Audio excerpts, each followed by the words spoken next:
پھر وہاں انہی کا ہی خاص طور پر کیا کیا جائے، ذکر کیا جائے، ٹھیک ہے؟ کیونکہ جو فضائل ان کے متعلق نازل ہوئے ہیں ان فضائل تک جو ہے وہ صحابہ کرام رضوان اللہ علیہ مجمعین مل کر بھی پہنچ نہیں سکتے ہیں۔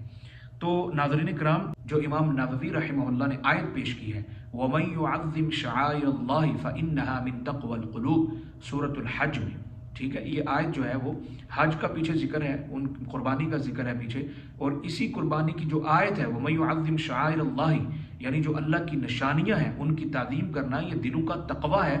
اس حوالے سے جو ہے وہ امام نووی رحمہ اللہ اہل بیت طہار علیہ السلام کو بھی اللہ کی نشانیاں قرار دے رہے ہیں کہ وَمَن يُعَظِّمْ شَعَائِرَ اللَّهِ، یہ جو اہل بیت ہیں، یہ رسول اللہ صلی اللہ علیہ وسلم کے گھر والے ہیں، جو رسول اللہ کی آل ہے، یہ اللہ کی نشانیوں میں سے کیا ہے؟ نشانیاں ہیں۔ اور آپ کو بخوبی معلوم ہے کہ جنہوں نے اللہ کی نشانیوں کی تعظیم نہیں کی، بے حرمتی کی ہے، اور ان کو اللہ کریم نے دنیا میں ہی کیا کیا؟ عبرت کا نشانہ بنا دیا۔ اب جو حدیث ہے، اس عام طور پہ اس حدیث کو حدیث ثقلین کہتے ہیں، جو مقام خم پر جو رسول اللہ صلی اللہ علیہ وسلم کا خطبہ ہے، اس حوالے سے اس حدیث کو کیا ہی ہوئی ہے؟ شہرت حاصل ہوئی ہے۔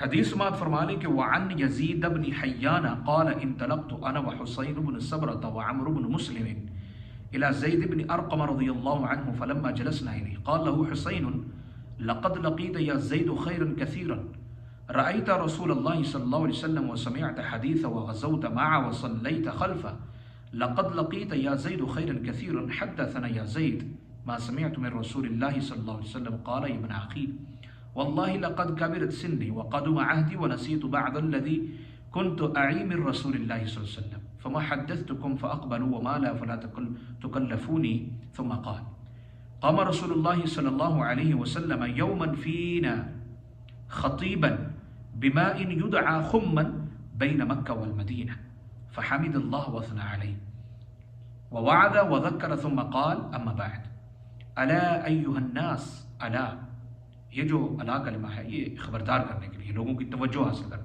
الا أيها الناس فإنما أنا بشر يوشك أن يأتي رسول ربي فأجيب وأنا تارك فيكم ثقلين وأنا تارك فيكم ثقلين أولهما كتاب الله فيه الهدى والنور فخذوا بكتاب الله واستمسكوا به فحث على كتاب الله ورغب فيه، جس طرح کہ سورۃ آل عمران کے اندر بھی آیت آتی ہے یا ایھا الذین آمنوا اتقوا اللہ حق تقاتہ ولا تموتن الا وانتم مسلمون واعتصموا بحبل اللہ جميعا ولا تفرقوا۔ بحبل اللہ سے مراد جو ہے بہت سے مفسرین کرام نے جو ہے وہ اللہ کی کتاب مراد لی ہے کہ واعتصموا بحبل اللہ، اللہ کی رسی کو مضبوطی سے پکڑ لو، یعنی کتاب اللہ کو مضبوطی سے پکڑ لو، ٹھیک ہے؟ ثم قال، دوسری کیا چیز ہے؟ وَأَهْلُ بَيْتِي أُذَكَّرُكُمُ اللَّهَ فِي أَهْلِ بَيْتِي أُذَكَّرُكُمُ اللَّهَ فِي أَهْلِ بَيْتِي۔ رسول اللہ صلی اللہ علیہ وسلم نے یہ 2 مرتبہ کلمہ ارشاد فرمایا أُذَكَّرُكُمُ اللَّهَ فِي أَهْلِ بَيْتِي فقال له حسين ومن أهل بيته يا زيد أليس نساؤه من أهل بيتي؟ قال نساؤه من أهل بيتي ولكن أهل بيته من حرم الصدق بعده۔ قال ومن هم؟ قال هم آل علي وآل عقيل وآل جعفر وآل عباس۔ قال كل هؤلاء حرم الصدقة؟ قال نعم، رواه مسلم۔ وفي رواية، اور ایک اور روایت میں، ألا وإني تارك فيكم ثقلين أحدهما كتاب الله هو حبل الله من اتبعه كان على الهدى ومن تركه كان على ضلالة۔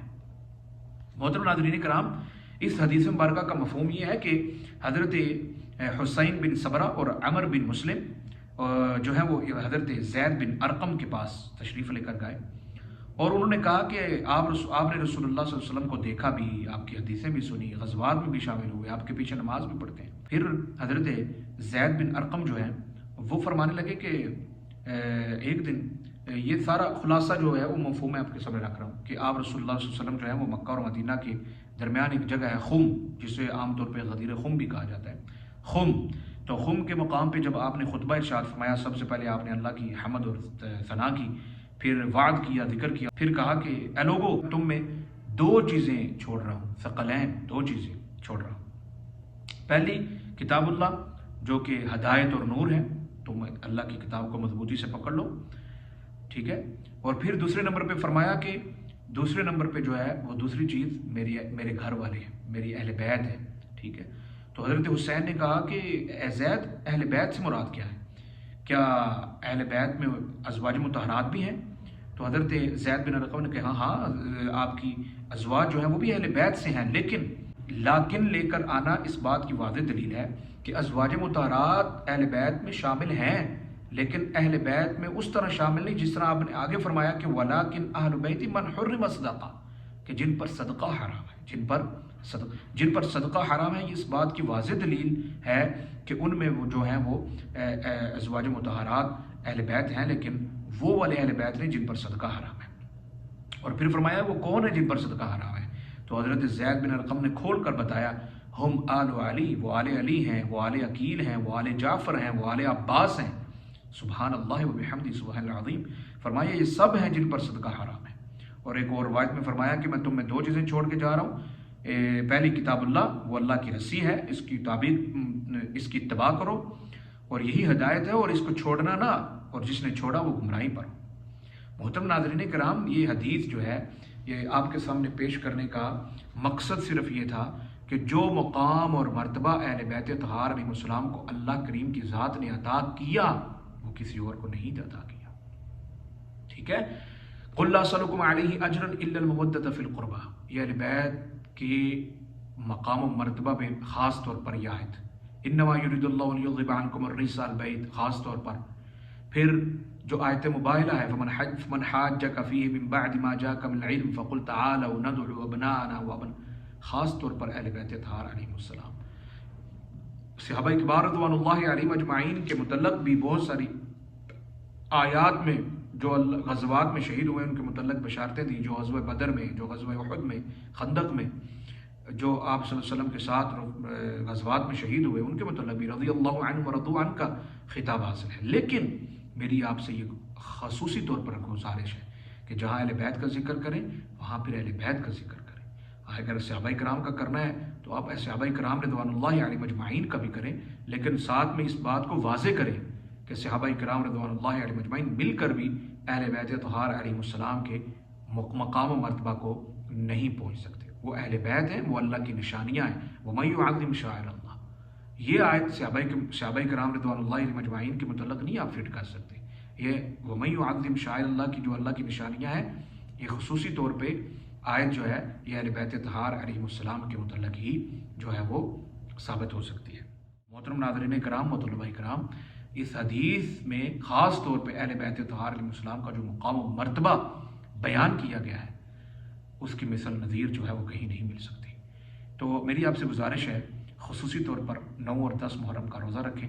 اللہ رب العزت کی بارگاہ عظیم میں جو ہے وہ اپنی گناہوں کی بخشش اور استغفار توبہ کریں، اور اللہ رب العزت کی بارگاہ میں صدقہ و خیرات کریں. اور خصوصی طور پر جو ہے وہ میں سلام پیش کرتا ہوں تمام شہدائے کرب و بلا، حضرت سیدنا امام حسین علیہ السلام اور ان کے ساتھ جام شہادت نوش کرنے والی بلند و بالا ہستیوں کو، جنہوں نے رسول اللہ صلی اللہ علیہ وآلہ وسلم کی دین بچانے کے لیے اپنی جانوں کا نذرانہ پیش کیا. انشاءاللہ عزیز اگلے بیان میں میں مزید آپ کے ساتھ جو ہے وہ کھل کے باتیں کروں گا. مجھے نہ چیز کو اپنی دعاؤں میں یاد رکھیے. اگر اس بیان کو سننے کے بعد آپ کے ذہن میں کوئی کسی بھی قسم کا سوال ہو تو ضرور میرے ساتھ جو ہے وہ شیئر کیجیے. انشاءاللہ عزیز بر وقت آپ کے سوال کا جواب آپ تک پہنچا دیا جائے گا. مجھے نہ چیز کو اپنی دعاؤں میں یاد رکھیے. اللہ حافظ. السلام علیکم ورحمۃ اللہ وبرکاتہ.